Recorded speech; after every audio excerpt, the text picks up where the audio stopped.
from Cleveland Mike and Lakers. Vanessa. And he was the assistant coach under Steve Kerr at Golden State. So now you're getting paid for being an assistant coach at Golden State while you still getting a check from Cleveland and the Lakers.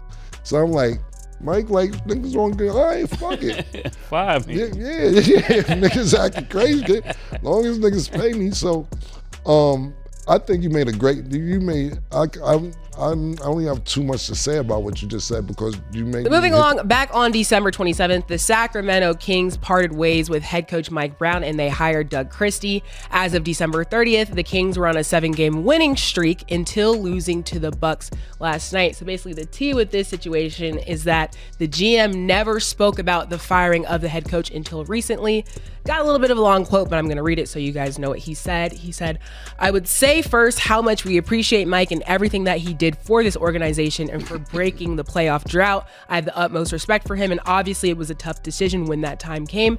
But at the same time, now Doug is the interim head coach, and it's our job to continue to support him and get him the support he needs for those players. And for him, he brings what he brings to the table, and he's got to be himself. And right now, I think the guys are really responding to that." So Mace, gonna ask you first, do you feel like Mike Brown's firing was valid? And then how do you feel about the GM taking so long to basically respond to the firing of him?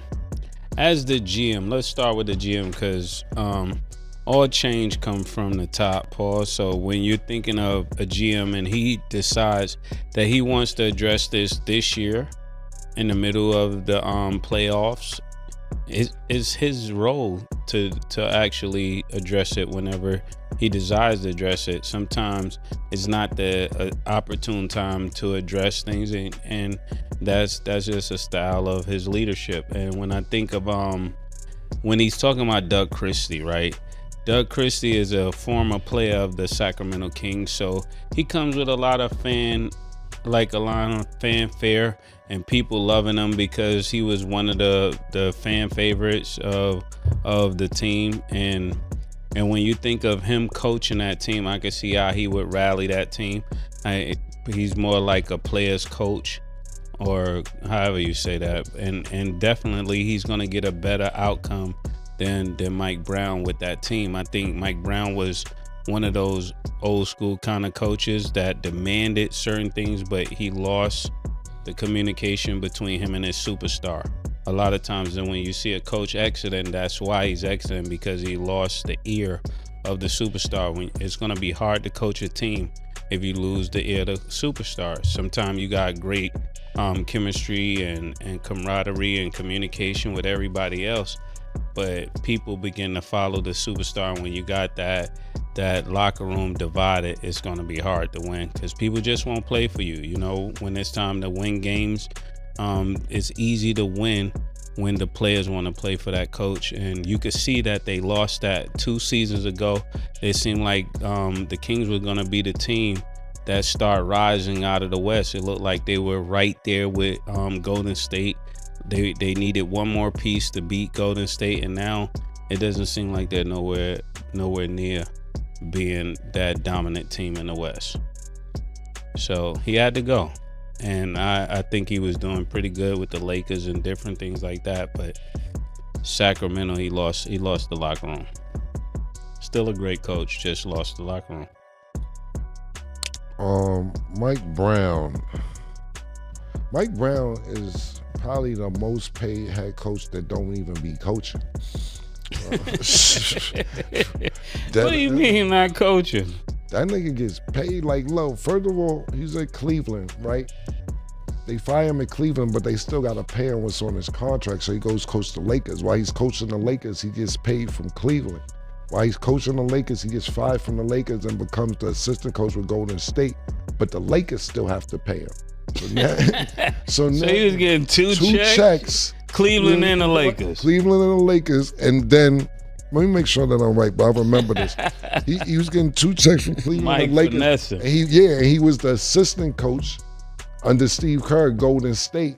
So now you're getting paid for being an assistant coach at Golden State while you still getting a check from Cleveland and the Lakers.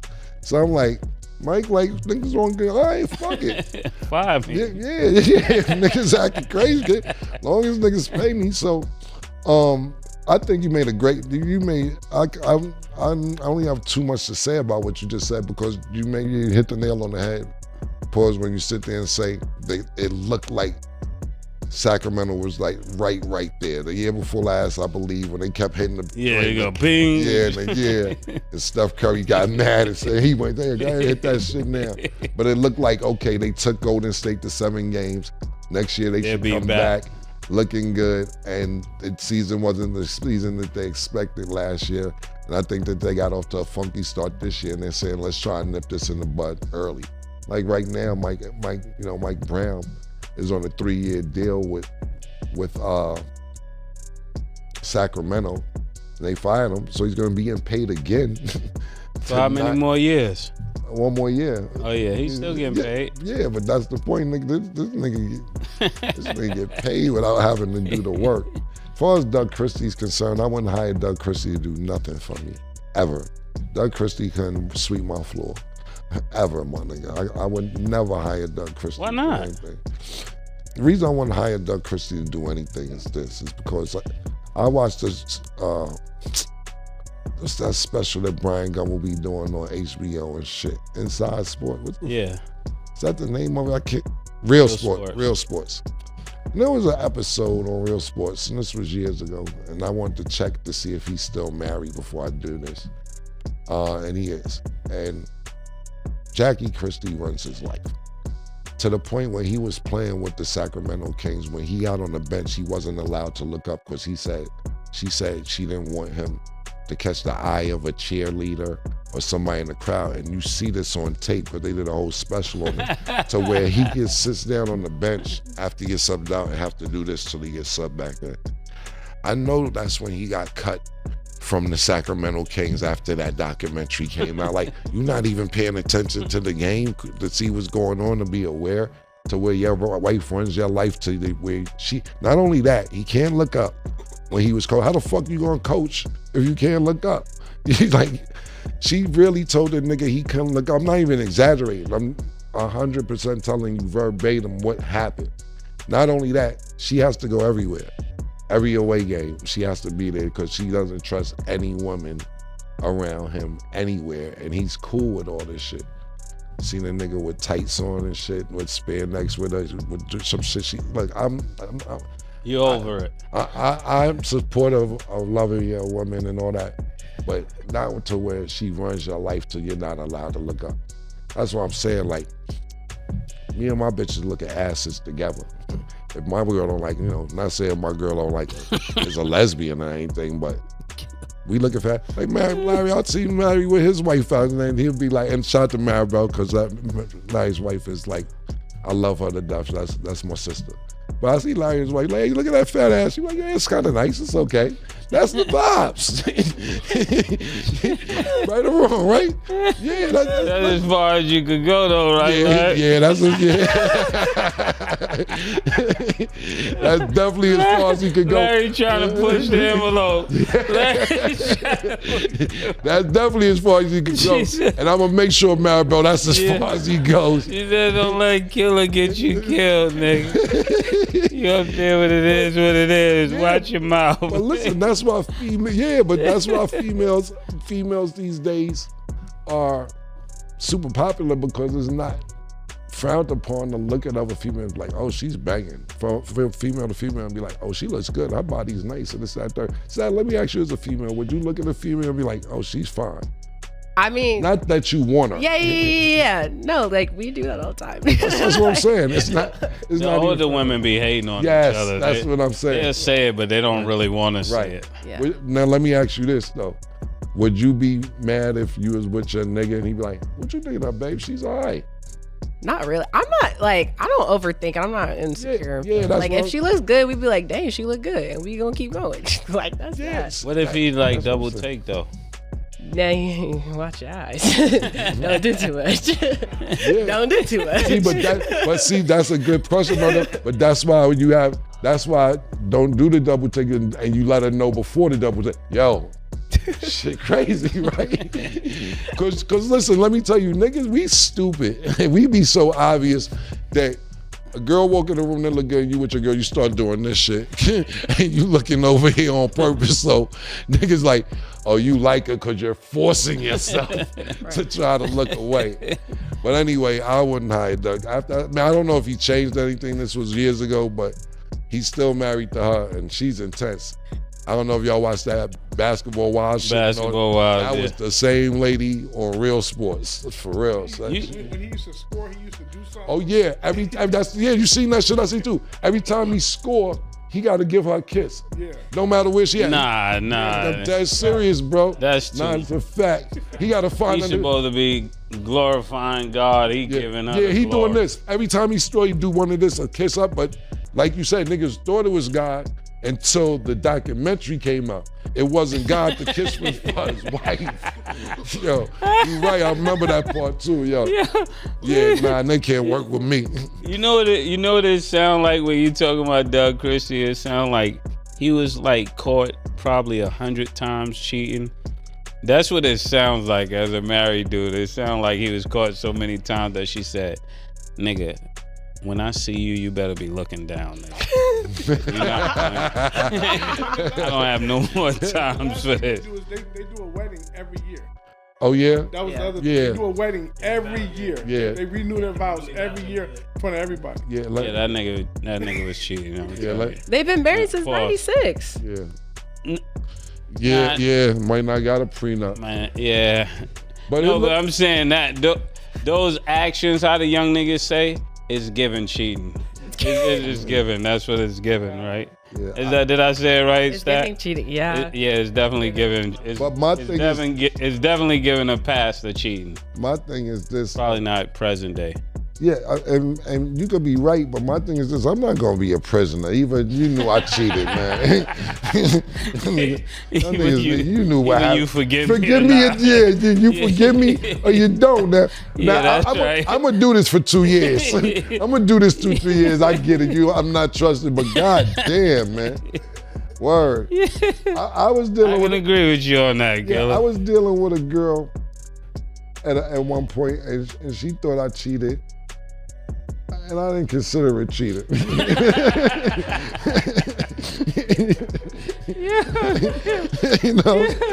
You know what I'm saying? What did you do? Yo, Killer is like, what was that? Married with Children? Al Bundy. Yeah. I didn't consider it cheating. I didn't consider it cheating because we had rules, and the rules was, one of our rules was like, as long as you don't wife him or love him, and I don't wife or love her. So, what's the problem? And she kept bringing shit up, and I was like, I followed your rules.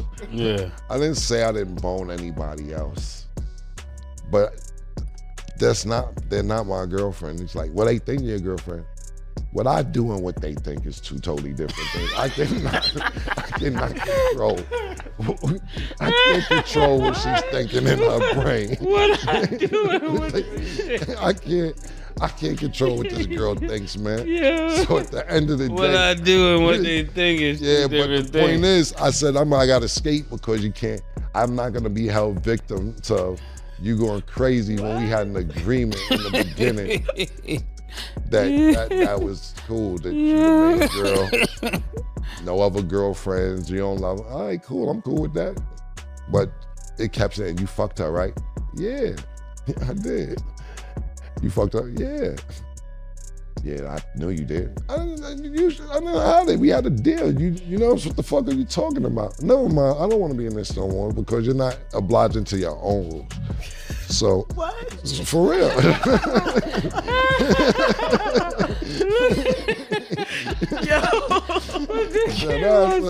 That's a lot. Like what? This is what I've been listening to. Hey, listen. all this year. So I don't ask further Hey, look, I questions. make it real clear. I'm fucking with this bitch. You know what I'm saying? I'm trying to.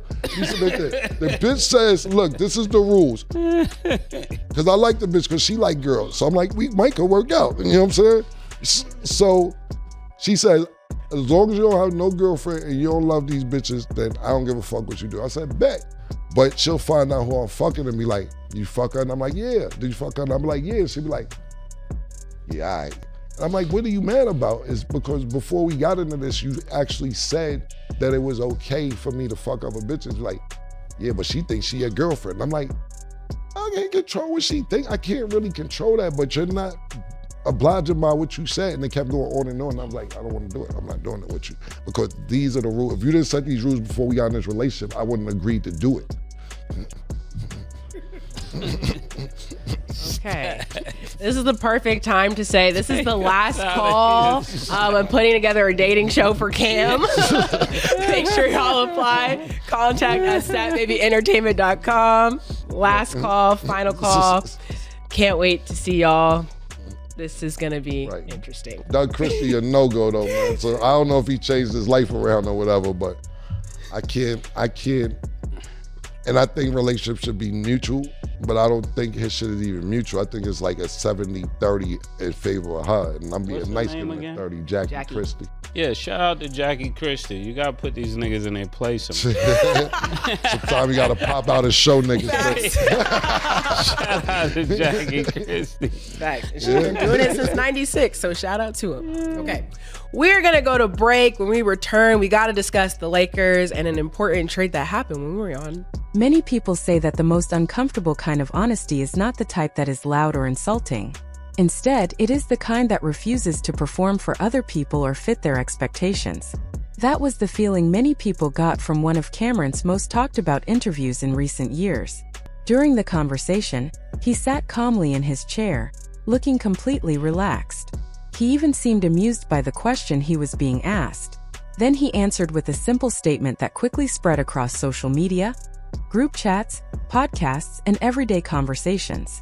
He said, "What I do and what they think is two different things." First, those few words sounded very simple. However, the more people thought about them, the more they realized that the statement carried a much deeper meaning. It touched on relationships, public image, privacy, and the difference between reality and what people assume to be true. It also raised questions about whether people really know someone just because they follow them online or hear stories about them. To understand why his comment received so much attention, it helps to understand who Cameron is. He is not someone trying to become famous by making shocking comments. He has spent more than 20 years in hip-hop and has built a reputation for speaking his mind. Throughout his career, he has been known for giving honest answers instead of saying what people expect to hear. Whether people agree with him or not, he has never been afraid to express his opinions. When the interviewer asked him about cheating, loyalty, and what society expects from men in relationships, Cameron did not try to give the safest or most popular response. He did not pretend to be perfect or present himself as someone who has never made mistakes. Instead, he pointed out that there is often a difference between what actually happens in someone's life and what the public believes is happening. According to him, those two things do not always match. That idea became the center of the discussion. Some people saw wisdom in his words, while others thought they were irresponsible. Either way, the comment started an important conversation about how people present themselves and how much of their private lives they should share with the public. Today, many people carefully manage how others see them. Social media has encouraged people to create an image of themselves that they want the world to believe. Photos, videos, and posts often show only selected moments instead of the complete picture. Because of that, people constantly wonder whether what they see online is real. Cameron's comment challenged that idea by asking whether protecting your privacy automatically makes you dishonest, or whether everyone has the right to keep certain parts of their lives private. Not everyone reacted positively. Many listeners immediately connected his words to cheating and toxic behavior. Some believed he was defending dishonesty or suggesting that people should hide the truth from their partners. Others felt that his statement encouraged secrecy in relationships. Those reactions are understandable because modern culture places a huge value on openness and transparency. Over the past several years, many people have started believing that healthy relationships require complete honesty, especially in public. If someone never posts their partner online or keeps parts of their relationship private, others may quickly become suspicious. In that environment, hearing a celebrity say that public perception does not have to match reality naturally raised concerns. However, if you look beyond the headlines, Cameron was not necessarily admitting to any specific behavior. Instead, he appeared to be explaining the way he views life after spending decades in the public eye. Celebrities constantly deal with rumors, gossip, and opinions from people who have never met them. Every interview, photograph, or social media post is analyzed and discussed. After living under that kind of attention for many years, it is easy to understand why someone would stop trying to correct every rumor or misunderstanding. Over time, many public figures accept that people will always create stories about them. No matter how many explanations they give, there will always be people who believe something different. Because of that, some celebrities simply choose to focus on living their lives instead of trying to convince everyone that every rumor is false. That seems to be the point Cameron was making. He knows people have opinions about him. He knows that strangers often make assumptions based on headlines, interviews, or gossip. But he also believes those assumptions do not automatically become facts. In his view, what people imagine about his life and what is actually true can be completely different. He does not feel responsible for explaining every detail of his personal life just to satisfy public curiosity. Seen from that perspective, his statement becomes less about defending cheating and more about setting personal boundaries. It raises the question of how much access the public should have to someone's private life. Just because a person is famous does not necessarily mean everyone deserves to know every detail about them. The reason this quote connected with so many people goes beyond celebrity culture. Most people were not thinking only about Cameron when they heard it. They were thinking about their own experiences. Almost everyone has been misunderstood at some point. Friends, family members, coworkers, or even strangers sometimes form opinions based on limited information. They fill in the missing pieces with assumptions, rumors, or their own personal beliefs. Even when you try to explain yourself, people do not always change their minds. Once someone creates a story about who you are, it can be difficult to convince them otherwise. That experience is something many people can relate to. It is frustrating to feel judged by people who only know part of the story. In the end, Cameron's words remind people of a simple truth. You cannot fully control what others think about you. People will always have opinions, and those opinions may not reflect reality. While honesty and trust remain important, there is also a difference between living truthfully and feeling obligated to explain every part of your life to everyone else. That balance between privacy and public perception is what made his statement so memorable, and why it continues to spark discussion long after the interview ended. In the end, the only thing you can truly control is your own actions. You cannot control what other people think, the stories they create, or the opinions they form about you. Sooner or later, everyone has to decide what matters more for their peace of mind. Is it more important to live with honesty, or to spend your life trying to convince everyone else that you are honest? At first, those two ideas sound exactly the same, but they are actually very different. Being honest is about your character, your choices, and how you behave when no one is watching. Being seen as honest is about appearances. It often means constantly proving yourself, explaining every decision, and giving reassurance just to make other people feel comfortable. Many relationships today seem to focus more on appearances than on genuine trust. Couples often share their location all the time, check in constantly, exchange passwords, and allow full access to phones and social media accounts. While some people see these actions as signs of love, others believe they happen because trust has been replaced by constant monitoring. Instead of feeling secure in each other, some partners feel the need to watch every move to avoid uncertainty. This is where Cameron's statement becomes interesting. Whether he intended it or not, his words challenge that way of thinking. His message seems to be that his personal integrity should not be judged by how much access other people have to his private life. He believes that his actions should speak for themselves. In his view, he should not have to provide endless proof to people who may choose to believe whatever story they want, no matter what evidence he gives them. At the same time, there is another side to this discussion that deserves serious attention. Healthy relationships are about much more than personal freedom. They are built on trust, honesty, and the willingness to be open with each other. Two people choose to share parts of themselves that they do not share with the rest of the world. That openness creates a deeper connection. If someone constantly says, "What I do and what you think are two different things," and uses that idea as a permanent barrier between themselves and their partner, the situation changes. At that point, it is no longer just about privacy. It becomes emotional distance. Instead of protecting personal space, It can create secrecy, and secrecy slowly weakens the foundation of a relationship. There is an important difference between protecting your peace from public judgment and avoiding accountability with someone you love. That line is real, and recognizing it is important. Privacy is healthy when it protects you from unnecessary opinions, gossip, or criticism from strangers who have no real role in your life. However, hiding important truths from a partner who has built a life with you is something completely different. Perhaps the real value of Cameron's statement is not that it provides a rule for every relationship. Instead, it reminds people that privacy and secrecy are not the same thing. Keeping certain parts of your life away from social media, distant relatives, coworkers, or strangers is perfectly reasonable. You do not owe everyone a detailed explanation of every choice you make.